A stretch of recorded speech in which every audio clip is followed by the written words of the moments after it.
సాయినాథుని పాదపద్మములకు నమస్కరిస్తూ సాయి స్వరాంజలి సిరీస్కి స్వాగతం.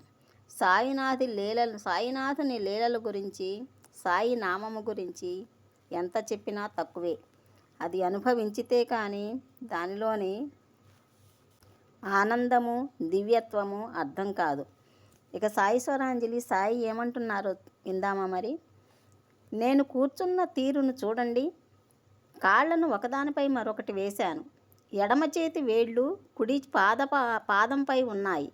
కుడికాలి బొటన వేలిపై చూపుడి వేలు, మధ్య వేలు ఉన్నాయి. నా ప్రకాశాన్ని చూడాలంటే అహంకారాన్ని విడిచిపెట్టాలి. మిక్కిలి అణుకువతో చూపుడు వేలుకు మధ్య వేలుకు మధ్య ఉన్న బొటన వేలుపై దృష్టి సారించండి. అప్పుడే నా ప్రకాశాన్ని చూడగలరు. అంటే ఎంతో శ్రద్ధ పెట్టండి అని చెప్తున్నారు బాబావారు ఇక్కడ. నా ఎదుట భక్తితో చేతులు చాస్తే రేయింబవళ్ళు మీ చెంతనే ఉంటాను. నా దేహం ఇక్కడే ఉన్నా మీరేం చేస్తున్నారో నాకు తెలుస్తూనే ఉంటుంది. మీ ఇష్టం వచ్చిన చోటుకి వెళ్ళండి, నేనే మీ చెంతకు వస్తాను, ఎక్కడికైనా సరే. అంతేకాదు, మీ హృదయమే నా నివాస స్థలం అని మర్చిపోవద్దు. నేను మీ శరీరంలోనే ఉన్నాను. మీ హృదయాల్లో, సర్వజన హృదయాల్లోనూ ఉన్న నన్ను పూజించండి. నన్నెవరు ఈ విధంగా భావిస్తారో వారు మిక్కిలి ధన్యులు, పావనులు, అదృష్టవంతులు కూడా. చిత్తశుద్ధి కలిగిన భక్తుని కోసం నేను ఎదురు చూస్తూ ఉన్నాను. అది నువ్వే కావాలని నేను ఎంతో పరితపిస్తున్నాను. నువ్వు పంచే ప్రేమ ద్వారా, చేసే సేవ ద్వారా, నీ చేతల ద్వారా, నీ చర్యల ద్వారా సదా నా నామాన్ని వ్యాపింపచేయి.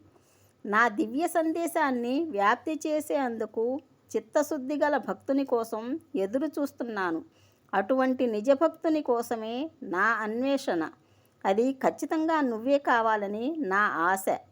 ఆత్మసాక్షాత్కారానికి నా వద్ద సులభ ఉపాయాలు ఉన్నాయి. నేనెవరు అని తెలుసుకోవాలనుకునేవారు నా లీలలు శ్రవణం, మననం చేయాలి. వీలు కాని వారు భగవన్నామస్మరణలోనన్నా గడపాలి. ఆధ్యాత్మిక రామాయణం, భగవద్గీత, జ్ఞానేశ్వరి కూడా చదవండి. నా లీలలు వినండి. చాందోగ్యోపనిషత్, ఈశ్వర్యోపనిషత్, విష్ణు సహస్రనామాలను పారాయణం చేయండి. అసలు జీవిత లక్ష్యం ఏమిటి? మనిషి ధ్యేయం ఫలించే మార్గం భగవత్ సాక్షాత్కారం పొందిన సద్గురువును ఆశ్రయించటం. అది పొందటానికి ముందు బాధ్యతలను సరిగా నిర్వర్తించాలి కదా. మంచి కుటుంబీకుడు అనిపించుకోవాలి కదా. మంచి వ్యక్తిత్వాన్ని అలవర్చుకోవాలి కదా. భగవంతునిపై భక్తి, శ్రద్ధ కలిగి ఉండాలి. పనిని ఫలితం ఆశించి కాకుండా ప్రేమతో చేయాలి. తోటివారికి సాయపడాలి. ఎవరిని తోలనాడకూడదు. బద్ధకం, అలసత్వం, అలసటను దరిచేరనివ్వకూడదు ఎప్పటికీ కూడాను. భగవంతుడు భూమిపై కోటానుకోట్ల జీవజలాన్ని సృష్టించాడు.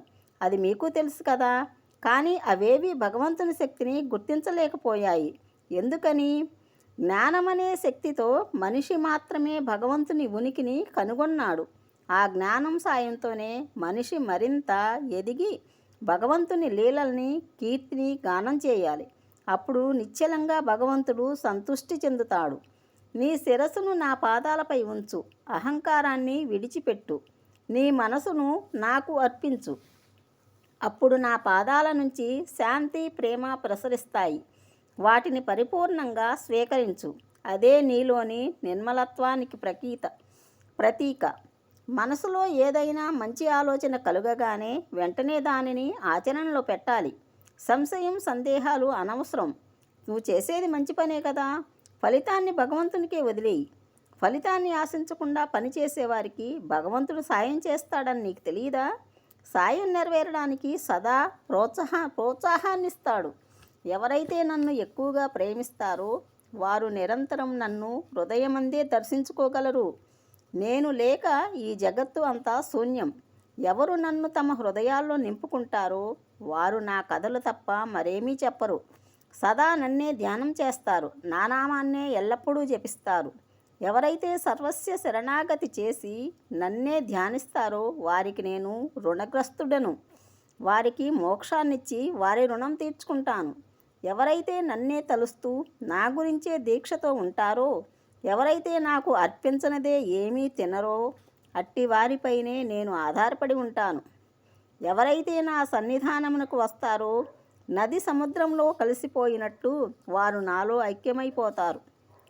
మనసులో గర్వం, అహంకారం లేశమైనా లేకుండా మీ హృదయంలోనే ఉన్న నన్ను సర్వస్వ శరణాగతితో వేడుకోవాలి. నా లీలలు, బోధనలు విన్న భక్తులకు భక్తి విశ్వాసాలు కుదురుతాయి. వారు ఆత్మ సాక్షాత్కారాన్ని, బ్రహ్మానందాన్ని పొందుతారు.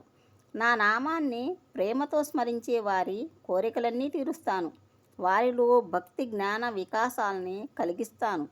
సాయి సాయి అని నామం పలికితే చెడు వినటం వల్ల కలిగే పాపాలు కూడా నశిస్తాయి తల్లి. నా మాటలపై నమ్మకం ఉంచిన వారు తరిస్తారు. మనసు చలించనివ్వకండి. స్థిరంగా విశ్వాసంతో ఉండండి. నా లీలలు చదివితే చాలదు. వాటిలోని నీతిని, మంచిని గ్రహించి ఆచరించటం కూడా చాలా ముఖ్యం. మీలోని అహంకారం, ఆడంబరాల పొరలను ఒక్క క్షణం తొలగించుకొని చూస్తే సాయితత్వం, పరతత్వం అర్థమవుతాయి. వాటిని నిజ జీవితంలో ఆచరిస్తే సేవాభావం, ప్రేమ, దయాగుణాలతో జీవన సౌందర్యం పరిమళిస్తుంది. మీ బ్రతుకును దారి చూపేది, మార్గనిర్దేశం చేసేది సాయి దివ్యజ్ఞానమే. నా లీలల్లోని పరమార్థాన్ని తరిచి చూడాలే కానీ అద్భుతమైన మహిత సత్యాలు కళ్ళకు కనపడతాయి. వాటిలోని నిజమైన అర్థాన్ని గ్రహించినప్పుడు కళ్ళు చెమరుస్తాయి. శరీరం సన్నగా వణికి జలధరిస్తోంది. పెదాలు ఆర్తితో సాయి సాయి అనే నామస్మరణ చేయాలని తపిస్తాయి. ఇవన్నీ మీకు అనుభవంలోకి రావాలంటే సాయి నామాన్ని జపించి సాయి లీలలను చదవండి. ఎన్ని కోరికలు నెరవేరినా మళ్ళీ వాటిని కోరుతూనే ఉంటాం. అసలు కోరికలను కోరనవసరం లేని స్థితి కలుగదు. అదే మానవ జీవితాల విషాదం. కాబట్టి అలాంటి కోరికలని పొందటం వల్ల ప్రయోజనం ఉండదని గుర్తించిన వారే సాయి పథంలో తొలిమెట్టును ఎక్కగలుగుతారు. మనసు భగవంతుడు ఎలా సృష్టించి ఏ స్థితిలో ఉంచాడో అదే స్థితిని ఆనందంగా అనుభవించాలి. అప్పుడే జీవితాలు ఆనందం మందిరాలవుతాయి. నా భక్తులు నా వద్దకు మొదట ఐహిక కోరికలతోనే వస్తారు. వారి కష్టానష్టాలు తీరిపోయాక, జీవితంలో స్థిరపడ్డాక నా మార్గాన్ని అనుసరిస్తారు. అదే సాయి పదం. సిరి సంపదలు ఉన్నది ధర్మాన్ని ఆచరించడానికి, ధర్మబద్ధంగా జీవించడానికి. అంతే తప్ప సంపద ఉన్నది అనుభవించడానికి కాదు. ధనాన్ని కేవలం సుఖాల కోసమే వెచ్చిస్తే అది వ్యర్థమైనట్లే. ఒక ధనకుడి కథ చెప్తాను వినండి. ఒక ధనికుడు ఉద్యానవనంలో 2 పనివాళ్ళు ఉండేవాళ్ళు. ఒకరు మాటలు నేర్చినవాడు, పని చేయాలంటే మహాబద్ధకం వాడికి. కానీ యజమాని ఎప్పుడు ఎదురైనా సరే అతి వినయం ప్రదర్శిస్తూ నమస్కారం చేసేవాడు. పనిలో పనిగా పొగడ్తల్లో ముంచెత్తేవాడు. రెండోవాడు మాత్రం తన పని తాను చేసుకుపోతూ ఉండేవాడు. పనిలో ఉంటే యజమాని పక్కనే ఉన్నా కూడా పట్టించుకునేవాడే కాదు. పనిలో అంతగా లీనమైపోయేవాడు. కష్టపడి పనిచేసి కూరగాయలు, పండ్లు పండించేవాడు. అవి పక్వానికి రాగానే కోసి శ్రద్ధగా బుట్టలో కట్టి యజమానికి అప్పగించేవాడు. పనిలో అతను చూపే శ్రద్ధ యజమానిని అమితంగా ఆకట్టుకునేది. యజమాని వీరిద్దరిలో ఎవరిని ఎక్కువగా ఇష్టపడతారో ప్రత్యేకించి చెప్పనక్కర్లేదనుకుంటా. భగవంతుని కృప కూడా తమ పనిలో లీనమయ్యే వారినే కాపాడుతుంది. నీ చుట్టూ అజ్ఞానాంధకారం ఆవరించినప్పుడు, దారి తప్పి దరిచేరే అందుకు ప్రయత్నించేటప్పుడు, దిక్కుతోచక అయోమయానికి గురైనప్పుడు మనస్ఫూర్తిగా నన్ను ప్రార్థించు. గురువు సహాయం కోసం అర్జించు. నీ ప్రార్థనలో తీవ్రత పెరిగే కొద్దీ నీ చుట్టూ భద్రతా వలయం అలముకుంటుంది. నేనున్నాను అనే శబ్దం వినిపిస్తుంది. అప్పుడు అది నేనే అని గుర్తించగలుగుతావు. భగవంతుని దగ్గర మనందరి కోసం మంచి ప్రణాళిక ఉంది.